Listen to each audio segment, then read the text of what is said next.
जेव्हा रमाईचं लग्न झालं तेव्हा रमाई नुसतं 9 वर्षाच्या होत्या. काय समजते 9 वर्षाच्या बाळाला? एकदम हास म्हणजे खेळा बघायचं वय आणि एवढी जबाबदारी अंगावर पडली. रामजी पित्याने जेव्हा रमाईला सून म्हणून वरलं आणि आपल्या घरी लग्न करून घेऊन गेले आपल्या भीमरावासाठी, तेव्हा बाबासाहेब पूर्ण समाजामध्ये आपला जो महान समाज होता, अस्पृश्य समाज होता, या समाजामध्ये फक्त बाबासाहेबच एक उच्च शिक्षित होते त्या पिरियड मध्ये, त्या काळात. आणि रमाई अशिक्षित होत्या, तरी तो विवाह घडून आला. रामजी बाबांनी पाहिलं की नाही बा ही बिना आई वडिलांची पोर आहे आणि खूप सुशील आणि सुंदर तर होतीच, पण सुशील पण होती आणि विनयशील पण होती. त्यांनी रमाईला भीमरावासाठी म्हणजे योग्य वधू म्हणून त्यांना ठरवलं आणि लग्न झालं. लग्न झाल्यानंतर रमाईवर जबाबदारी आली आंबेडकर कुटुंबाची. त्या कुटुंबामध्ये खूप सारे लोक होते आणि त्यांचं ते एक संयुक्त कुटुंब होतं. त्या काळामध्ये रामजी बाबांनी रमाईला फक्त एवढं सांगितलं की बेटा रामू, माझा भीमराव की नाही हा 4 चौघांसारखा नाही. माझा भीमराव हा सगळ्यांपेक्षा असा वेगळा आहे आणि त्याला हा जो समाज आहे, जो शोषित वंचित पीडित समाज आहे, या समाजासाठी त्याला काहीतरी करायचं आहे, जेणेकरून त्या समाजाची गुलामी नष्ट झाली पाहिजे. तर मी तुला फक्त एवढं सांगतो की माझ्या भीमरावच्या आयुष्यात तर तू आली, फक्त माझ्या भीमरावसाठी कुठल्या अडचणी निर्माण होतील नाही एवढी दक्षता मात्र तुला घ्यावं लागेल. बिचारी 9 वर्षाची बाळ काय समजते, तरी पण ती रामजी पित्याला म्हणते की हो बाबा, मी तुमचं सांगितलं तसंच ऐकेल. आणि रमाई तिथं तो जो शब्द रामजी पित्याला दिला तेव्हापासून रमाई कटाक्षाने वागल्या की बाबासाहेबांना आपल्यामुळे कुठला डिस्टर्ब झाला पाहिजे नाही. मग तिने बाबासाहेबांना सांगितलं की तुम्ही समाजाचं क्षेत्र सांभाळा आणि मी माझं संसाराचं क्षेत्र सांभाळते. आणि तिथून जो प्रवास सुरू होतो तो शेवटच्या आयुष्यापर्यंत इतका खडतर प्रवास असतो की आपण म्हणणार, मी यासाठी म्हणणार नाही की रमाईचं आयुष्य आपल्या वाट्याला आलं पाहिजे. तुम्ही रमाई सारखं व्हा, परंतु रमाईनं जे जिनं जगलं ते तुमच्या वाट्याला कदापि येऊ नाही. कारण की खूप वाईट परिस्थितीतून रमाई घडल्या आणि त्यांनी बाबासाहेबांना पण घडवलं. म्हणजे एवढी वाईट परिस्थिती की कधी कधी त्यांना जेवायला नसायचं. रामजी पिते जोपर्यंत जिवंत होते तोपर्यंत संसार सुरळीत चाललेला होता, परंतु रामजी बाबाच्या निधनानंतर घरामध्ये एक खूप मोठं संकट निर्माण झालं. कारण की जी आवक होती पेन्शनची ती बंद झालेली होती आणि घरात खूप सारे मेंबर होते. त्यामुळे रमाईने सगळ्या संसाराचं वजन स्वतःच्या डोक्यावर घेतलं. बाबासाहेब विलायतेला असताना म्हणजे परदेशात शिक्षणासाठी गेलेले असताना रमाईने इकडे गोवड्या थापल्या, शेण गोळा केलं, सरपणासाठी काळ्या आणल्या, म्हणजे आणि कधी अर्धपोटी तर कधी नुसतं पाणी पिऊन ती माऊली झोपली. ती माऊली उपाशी राहिली म्हणून आज आपल्याला पंचपक्वानाची ताट आपल्या घरपोट म्हणजे भरपेट आपल्याला खायला मिळते. ती माऊली 10 मैल पायी चालायची. ती माऊली जर पायी चालली नसती तर आज आपण खरंच गाडी घोडीमध्ये फिरलो असतो का? आपण गाडी घोड्यामध्ये नाही. त्या माऊलीचे तिने लुगड्याला गाठा मारल्या, फाटके लुगडे शिवले म्हणून आज आपण घरघरीच्या साड्या घालतो. त्या माऊलीजवळ एक दागिना सुद्धा नव्हता. त्या माऊलीने कधी बाबासाहेबांकडे त्या वस्तूंची मागणी सुद्धा केली नाही की बाबासाहेब मी बॅरिस्टरची बायको आहे आणि मला तुम्ही दागिने द्या. कारण की बायांमध्ये एक सवय असते, ती जेव्हा एखादा दागिना जर एखाद्या महिलेने खरीदला तर ती 10 बायांना तो दाखवते आणि 10 बायांना दाखवल्यानंतर तिला एक मोठेपणा वाटतो की बघा माझ्याकडे सोन्याचा कसा दागिना आहे. आणि ज्या महिलेकडे नसेल त्या बिचारीची काय अवस्था होत असेल अशा वेळेस. तिची जर घेण्याची जर म्हणजे ऐपत नसेल तेव्हा तिला आतूनच तिचं मन कोसत राहते की काय तुझ्या नशिबी, तुझ्याजवळ एक दागिना सुद्धा नाही. पण रमाईने कधीच बाबासाहेबांकडे कुरकुर केली नाही. फक्त एकदा रमाईने बाबासाहेबांना सांगितलं होतं, एकदा एक जिद्द केली होती रमाईने बाबासाहेबांकडे की बाबासाहेब मला एकदा तुम्ही पंढरपूरला घेऊन चला. तेव्हा बाबासाहेब काय बोलले, काय रामू तू त्या पंढरपूरचं घेऊन बसलीस, तो विठोबाचा आपल्यासारख्या अस्पृश्य लोकांना दर्शनच देत नाही, आपल्याला तर पायरीवर सुद्धा येऊ देत नाही आणि कशाला तू त्या पंढरपूरची आशा करते. मी आपल्या समाजासाठी असं पंढरपूर निर्माण करेल की जिथं समतेचं पंढरपूर असेल आणि तिथं कुणालाही येण्याची मनाई नसेल. तिथं प्रत्येक माणूस जाऊन विचाराचं धन इथून तो घेऊन जाईल, असं पंढरपूर मी तुझ्यासाठी निर्माण करेल. पण दुर्दैव की रमाई जेव्हा बाबासाहेबांनी 1956 आपल्याला बुद्ध धम्माची दीक्षा नागपूरला दिली तेव्हा रमाई जिवंत नव्हत्या. परंतु बाबासाहेबांनी रमाईचं ते स्वप्न की पंढरपूर तुझ्यासाठी बनवेल समतेचं, तर बाबासाहेबांनी ते बनवलं. बाबासाहेब जेव्हा विलायतेत होते तेव्हा रमाईला रमेश नावाचा मुलगा झाला तो वारला, कारण की घरची परिस्थिती इतकी हालाकीची, त्यात रमाबाईचं शरीर म्हणजे कामामुळे आणि खाण्यामुळे म्हणजे वाढलेलं होतं आणि त्यात तिला गर्भधारणा झाली. त्याच्यानंतर रमेश झाला आणि तो निधन पावला. बाबासाहेब तेव्हा विदेशात होते. तेव्हा बाबासाहेबांना रमाईने कळवलं नाही. का नाही कळवलं? कठोरपणाची होती का रमाई? तर नाही. रमाईने रामजी बाबांना एक आश्वासन दिलं होतं की मी बाबासाहेबांच्या शिक्षणाच्या मध्ये कधीच येणार नाही आणि त्यांना कुठल्याच प्रकारच्या अडचणी निर्माण होतील असं मी वागणार नाही. म्हणून बाबासाहेब एकटे तिकडे आहेत आणि बाबासाहेबांना मी जर सांगितलं की तुमचा रमेश गेला तर बाबासाहेबांना हे दुःख सहन होणार नाही आणि बाबासाहेबांच्या अभ्यासात लक्ष लागणार नाही. म्हणून रमाईने ही गोष्ट कितीतरी दिवस आपल्या मनामध्ये ठेवली आणि नंतर 2-3 महिन्यानंतर तिने बाबासाहेबाला कळवलं की बाबासाहेब आपला रमेश निघून गेलेला आहे. म्हणजे त्या माऊलीमध्ये किती सहनशीलता होती. रमाई फक्त गरीब दुबळी होती का? तर नाही. रमाई ही कणखर होती. रमाई ही लढवय्या होती. म्हणजे लढाई म्हणजे काही हातात काठीमाठी घेऊन लढायला जाणारी तशी नाही, पण तो एक शब्द वापरतो आपण की रमाई ही कणखर होती, स्वाभिमानी होती. स्वाभिमानाचा विषय निघाला म्हणून सांगते. बाबासाहेब विलायतेत असताना रमाईच्या घरी खूप म्हणजे आबाळ होत होती परिस्थितीमुळे. तेव्हा आपले जे कार्यकर्ते असतात ते रमाई जवळ गेले आणि रमाईला सांगतात की रमाई तुमची परिस्थिती हालाकीची आहे आणि आम्ही तुमच्यासाठी थोडीशी मदत म्हणून हे पैसे आणलेले आहेत. पण रमाईने हसून त्यांचं स्वागत केलं आणि सांगितलं की नाही, माझी परिस्थिती चांगली आहे आणि आम्ही सगळं व्यवस्थित आहोत. तुम्ही हा जो पैसा आणलेला आहे हा समाजाचा पैसा मला माझ्या वैयक्तिक घरगुती खर्चासाठी नको आहे. हा पैसा तुम्ही आपल्या समाजासाठी लागेल तिथं वापरा. आणि त्याच पिरियड मध्ये बाबासाहेबांनी जो मूकनायक पाक्षिक काढलेलं होतं त्या पिरियड मध्ये ते बंद पडलेलं होतं पैशाच्या अभावी. बाबासाहेब विलायतेमध्ये पैशाची चणचण, त्याच्यामुळे ते पाक्षिक बंद झालेलं होतं. तेव्हा रमाई त्या कार्यकर्त्यांना सांगतात की हे बघा, बाबासाहेबांनी सांगितलेलं होतं की ज्या समाजामध्ये पत्रक नसते, म्हणजे काय म्हणतात त्याला, वर्तमानपत्र ज्या समाजात नसते त्या समाजाची अवस्था छाटलेल्या पंख छाटलेल्या पक्षाप्रमाणे झालेली असते. म्हणून हे मूकनायक हे पाक्षिक चाललं पाहिजे यासाठी बाबासाहेबांनी खूप प्रयत्न केले. पण तेव्हा बाबासाहेब इथं नसल्यामुळे ते पाक्षिक बंद झालेलं होतं. म्हणून रमाईने त्या कार्यकर्त्यांना सांगितले की जा आणि हा पैसा तुम्ही ते मूकनायक चालू करण्यासाठी लावा.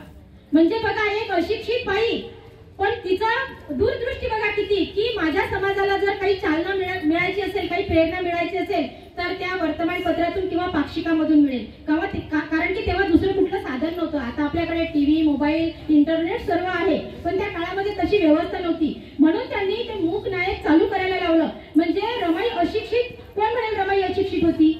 म्हणजे रमाई अशिक्षित जरी होती तरीही त्यांचा जो दूरदृष्टिकोन होता, समाजाप्रती जे प्रेम होतं ते आपल्याला दिसून येते त्यांच्या या गुणामधून.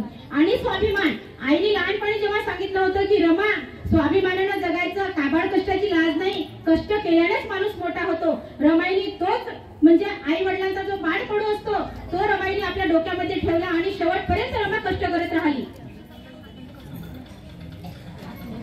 रमाईने असे कष्ट केले की त्या कष्टाची आज प्रचिती अशी आहे की आज हा जो समाज खितपत पडलेला होता तो आज मोठ्या गुन्ह्या गोविंदाने आणि एवढ्या थाटामाटात जगतो आहे की आज जो अस्पृश्य समाज बाबासाहेबांना बैलगाडीतून सुद्धा नेला नव्हता, तर बाबासाहेब विमानाने प्रवास करत होते त्याच्यानंतर, आणि आज त्यांचा समाज सुद्धा विमानाने प्रवास करतो. म्हणजे एवढी ही जी कुर्बानी दिलेली आहे ती बाबासाहेबांच्या पुण्याईमुळे, बाबासाहेबांच्या त्यागामुळे, रमाईच्या त्यागामुळे आणि रमाईच्या संघर्षामुळे.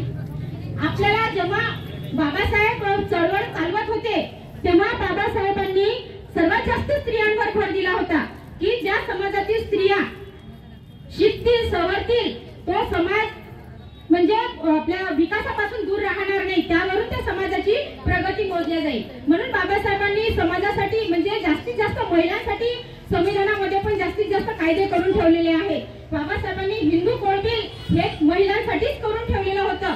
परंतु आज फक्त हा बहुजन समाज सोडला तर बाकीच्या लोकांना बाबासाहेबांच्या कर्तृत्वाची आणि कर्तबगारीची कदर नाही. हे त्यांचं दुर्दैव म्हणावं लागेल. कारण की बाबासाहेबांनी प्रत्येक भारतातल्या प्रत्येक समुदायासाठी काम केलं आणि रमाईने सुद्धा बाबासाहेबांना प्रचंड अशी साथ दिली. म्हणून आपल्याला असं म्हणायचं आहे की तुम्हाला नाही रमाई होता येईल तरीही चालेल, परंतु तुम्ही भाग झाले पाहिजे। आज रमाई जयंती ही पहिल्यांदा आपल्या पिंपळगाव काड्यामध्ये घेण्यात येत आहे। जास्त गर्दीची आपल्याला अपेक्षाच नव्हती, पण सुरुवात होणं हे महत्त्वाचं होतं, कारण की प्रत्येकापर्यंत रमाई आणि बाबासाहेबांचा हा इतिहास पोहोचवावा हीच आमची मनीषा होती। आणि आज तो आम्ही हा संकल्प आमचा पूर्ण झाला, याचा आज आम्हाला मनस्वी आनंद पण आहे। म्हणून मला एक आपल्याला इथं सांगावं लागेल की बाबासाहेबांनी 1942 मध्ये जेव्हा महिलांची परिषद घेतली, त्या परिषदेला कमीत कमी 25,000पर्यंत स्त्रिया होत्या। बघा तेव्हाचा काळ आणि आताचा काळ, तेव्हा कुठल्या सुख सुविधा नव्हत्या, कुठलं म्हणजे नागपूरला जाण्यापर्यंत कुठलीच सुविधा नसताना सुद्धा घरची मीठ भाकरी घेऊन लोक आणि महिला तिथपर्यंत पोहोचल्या। तेव्हाचा जो कार्यकर्ते होते ते खरंच म्हणजे हाडामासाचे कार्यकर्ते होते आणि त्यांनी आपल्या महिलांना पुढे करून ती परिषद यशस्वी केली। म्हणून आज इथं मला एवढंच सांगावं वाटते की बाबासाहेबांनी जेव्हा महिलांना पुढे करून आपली चळवळ चालवण्याचा जो प्रयत्न केला, तर आजही आपल्या प्रत्येक कुटुंबातील प्रत्येक पुरुषाने आपल्या घरातील महिलेला पुढे आणावं आणि त्यांना चळवळीचा एक भाग म्हणून त्यांना समोर येण्याची मदत म्हणजे त्यांना प्रेरणा द्यावी।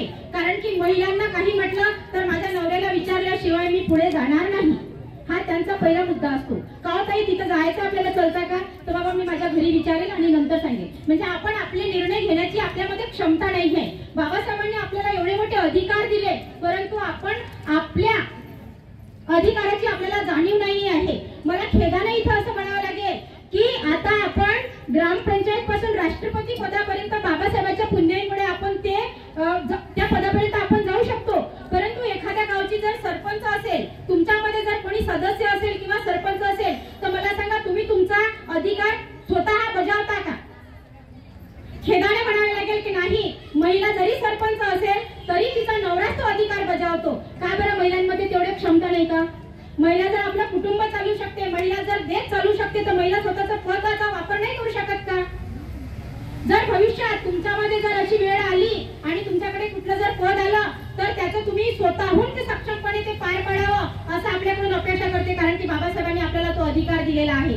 रमाईचं कर्तृत्व बघा, रमाई अशिक्षित होती, रमाई कधी कशी स्टेजवर येऊन बोलली नाही, परंतु रमाई सगळं सूत्र पडद्याच्या मागून चालत होत्या, त्या महिलांपर्यंत पोहोचत होत्या, महिलांना सांगत होत्या की तुम्ही पण बाबासाहेबांच्या चळवळीचा हिस्सा बना, तुम्ही पण बाबासाहेबांना पाहून ते जसं बोलतात तसं बोलण्याचा प्रयत्न करा। आपल्यामध्ये जे काही असेल ते आपण देण्याचा प्रयत्न केला पाहिजे, कारण की बाबासाहेबांच्या आणि रमाईच्या आपल्यावर असे उपकार आहेत की आपण आयुष्यभर त्यांच्या उपकाराची फेड करू शकणार नाही। म्हणून मला इथे एकच सांगावंसं वाटते की जेव्हा ज्याच्याकडे जे काही असेल, म्हणजे ज्याला बोलता येत असेल त्यांनी बोलावं, ज्याला लिहिता येत असेल त्यांनी लिहावं, ज्याला काही मार्गदर्शन करता येत असेल त्यांनी करावं, ज्याच्यामध्ये नेतृत्वाचा गुण असेल त्यांनी आपलं नेतृत्व करावं। म्हणजे आणि त्याच्यासाठी पुरुषांनी सुद्धा महिलांना तेवढीच सूट द्यावी जेणेकरून त्या आपल्या समाजाचा एक चळवळीचा भाग बनू शकेल। नाहीतर मग बायका तर पाहिजे, कशासाठी? कार्यकर्त्या म्हणून बाया पाहिजे, पण दुसऱ्यांच्या घरातल्या, आपल्या घरातल्या नाही। आपल्या घरातल्या पण महिलांना आपण समोर आणून त्यांना चळवळीचा एक भाग बनवला पाहिजे, जेणेकरून बाबासाहेबांनी ही जी चळवळ उभी केलेली आहे ही थांबता कामा नये। आणि आपण हा जयंतीचा जो कार्यक्रम इथं घेतलेला आहे तो याच्यासाठी की महापुरुषांचे जे विचार आहेत त्या विचारांमुळे आज ते आपल्यामध्ये जिवंत आहे। ज्या दिवशी त्यांचे विचार संपतील त्या दिवशी महापुरुष संपले म्हणून समजा। म्हणून आपल्याला ते महापुरुष जिवंत ठेवायचे आहेत का? आपल्याला महापुरुष जिवंत ठेवायचे आहेत का? बोला। मग आपल्याला त्या चळवळीचा हिस्सा व्हावा लागेल। बाबासाहेबांनी समता सैनिक दल निर्माण केलेलं होतं, त्याच्यामध्ये आज मी गर्वाने म्हणते की आमच्या जळगाव तालुक्यामध्ये हे सैन्य तयार झालेलं आहे। यांचं एका जोरदार टाळ्यांच्या गजरात स्वागत व्हावं। माझ्या माता भगिनींना पाहून आज एक काळी सुपासारखं झालेलं आहे। एक गर्व वाटतोय आम्हाला की आमच्या माता भगिनी पुरुषांपेक्षा, आपण म्हणतो पुरुषाच्या खांद्याला खांदा लावून महिला आहेत, पण पुरुषांच्याही पुढे आमच्या आज माता भगिनी इथं दिसत आहे। मला असं वाटते की पुरुषांनी यातून काहीतरी धडा घ्यावा, कारण की सर्व गोष्टी पुरुषांनी करायच्या, स्वागत समारंभाचे कार्यक्रम पुरुषांनी घ्यायचे, महिलांनी फक्त टाळ्या वाजवायच्या, परंतु आज इथं सर्व महिला समोर जास्तीत जास्त संख्येने उपस्थित आहे। हा माझा एक बाबासाहेबांचा जो रथ आहे तो पुढे नेण्यासाठी आम्ही ह्या महिला सक्षम आहोत हे आज मी इथं ठणकावून सांगते आहे। आणि त्याच्यासाठी प्रत्येक गावाने हा जो म्हणजे इथचा जो मेसेज आहे हा प्रत्येक गावात पोहोचला पाहिजे की महिला कुठंच कमी नाही. आपण म्हणतो प्रत्येक यशस्वी पुरुषाच्या मागे महिला असते, मान्य आहे. प्रत्येक यशस्वी पुरुषाच्या मागे महिला असते, पण प्रत्येक यशस्वी महिलेच्या मागे किती पुरुष असतात? हात वर करून सांगा. पुरुषांचं नाव निघालं आणि